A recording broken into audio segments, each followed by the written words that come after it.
बच्चों, पिछली वीडियो में हम पाठ पढ़ रहे थे लहासा की ओर। इस वीडियो में हम लहासा की ओर पाठ के अभ्यास प्रश्न करेंगे।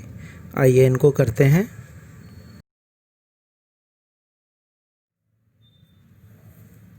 पहला प्रश्न है, थोंगला के पहले के आखिरी गांव पहुंचने पर भिखमंगे के वेश में होने के बावजूद लेखक को ठहरने के लिए उचित स्थान मिला, जबकि दूसरी यात्रा के समय भद्रवेश भी उन्हें उचित स्थान नहीं दिला सका। क्यों?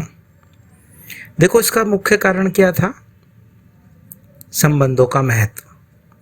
तिब्बत में इस मार्ग पर यात्रियों के लिए एक जैसी व्यवस्थाएं नहीं थी, इसलिए वहां जान पहचान के आधार पर ठहरने का उचित स्थान मिल जाता था।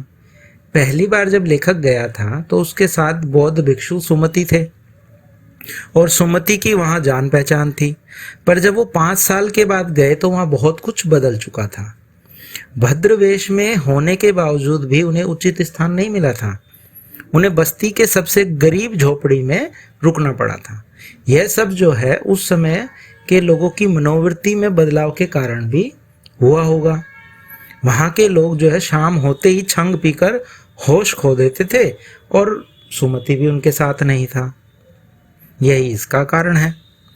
दूसरा प्रश्न है, उस समय के तिब्बत में हथियार का कानून न रहने के कारण यात्रियों को किस प्रकार का भय बना रहता था? उस समय के तिब्बत में हथियार रखने से संबंधित कोई कानून नहीं था। इस वजह से लोग खुलेआम पिस्तौल, बंदूक आदि ऐसे लेकर घूमते थे जैसे लाठी लेकर चल रहे हों। साथ ही वहां अनेक निर्जन स्थान भी थे। वहां न पुलिस का कोई प्रबंध था, न कोई खुफिया विभाग का प्रबंध था।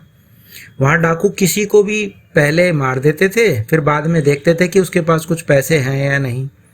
इसलिए यात्रियों को हमेशा हत्या और लूटपाट का भय बना रहता था।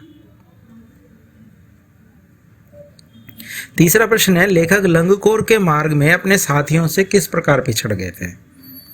जब वो लंगकोर के मार्ग में लेखक का जो घोड़ा था वो धीमा था और रुक रुक के चल रहा था, वो थका हुआ भी था और एक जगह जो है 2 रास्ते आ गए थे, तो वो सही रास्ते पर जाने की बजाय गलत रास्ते की तरफ 1.5 मील चले गए थे। इस वजह से जो है वो रास्ते में पिछड़ गए थे। चौथा प्रश्न है, लेखक ने शेखर विहार में सुमति को उनके यजमानों के पास जाने से रोका, परंतु दूसरी बार रोकने का प्रयास क्यों नहीं किया? लेखक ने शेखर विहार में सुमति को उनके यजमानों के पास जाने से रोका,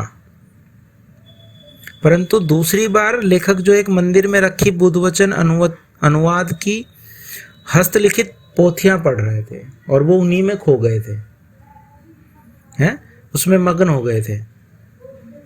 इसलिए उन्होंने जो है सुमति को यजमानों के पास जाने से रोकने का दूसरी बार में प्रयास नहीं किया था। 5वां प्रश्न देखते हैं, अपनी यात्रा के दौरान लेखक को किन कठिनाइयों का सामना करना पड़ा? लेखक को कई कठिनाइयों का सामना करना पड़ा। जैसे उस समय भारतीयों को तिब्बत यात्रा की अनुमति नहीं थी, इसलिए उन्हें भिखमंगे के रूप में यात्रा करनी पड़ी और चोरी के डर से भिखमंगों को वहां के लोग अपने घर में नहीं घुसने देते थे। इसी वजह से लेखक को भी ठहरने के लिए अच्छा स्थान नहीं मिला, कठिनाई का सामना करना पड़ा और डांडा और थोंगला जैसी खतरनाक जगहों को पार करना पड़ा और लंगकोर का रास्ता तय करते समय वो रास्ता भटक गए थे और अपने साथियों से बिछड़ गए थे। इन कठिनाइयों का उन्हें सामना करना पड़ा। 6वां प्रश्न बड़ा महत्वपूर्ण है, प्रस्तुत यात्रा वृत्तांत के आधार पर बताइए कि उस समय का तिब्बती समाज कैसा था। उस समय तिब्बती समाज में छुआछूत, जाति पाति आदि कुप्रथाएं नहीं थी। औरतें पर्दा नहीं करती, कोई अपरिचित व्यक्ति भी किसी के घर में अंदर तक आ जा सकता था, परंतु भिखमंगों को लोग चोरी के डर से घर में घुसने नहीं देते थे। 7वां प्रश्न है, मैं अब पुस्तकों के भीतर था। नीचे दिए गए विकल्पों में से कौन सा इस वाक्य का अर्थ बतलाता है कि लेखक पुस्तकें पढ़ने में रम गया, लेखक पुस्तकों की शेल्फ के भीतर चला गया, लेखक के चारों ओर पुस्तकें थी और पुस्तक में लेखक का परिचय और चित्र छपा था? इसका उत्तर क्या है? पहला, कि लेखक पुस्तकें पढ़ने में रम गया। तो बच्चों इस तरह से हमने इसके प्रश्नों को समझा, मैंने आपको इनके उत्तर बताए।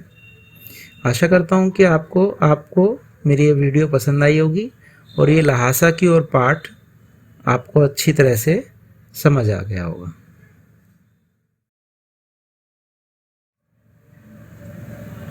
बच्चों मेरे इस YouTube चैनल को लाइक, शेयर, सब्सक्राइब और कमेंट करना न भूलें। अगली वीडियो के लिए इंतज़ार कीजिए। तब तक के लिए धन्यवाद।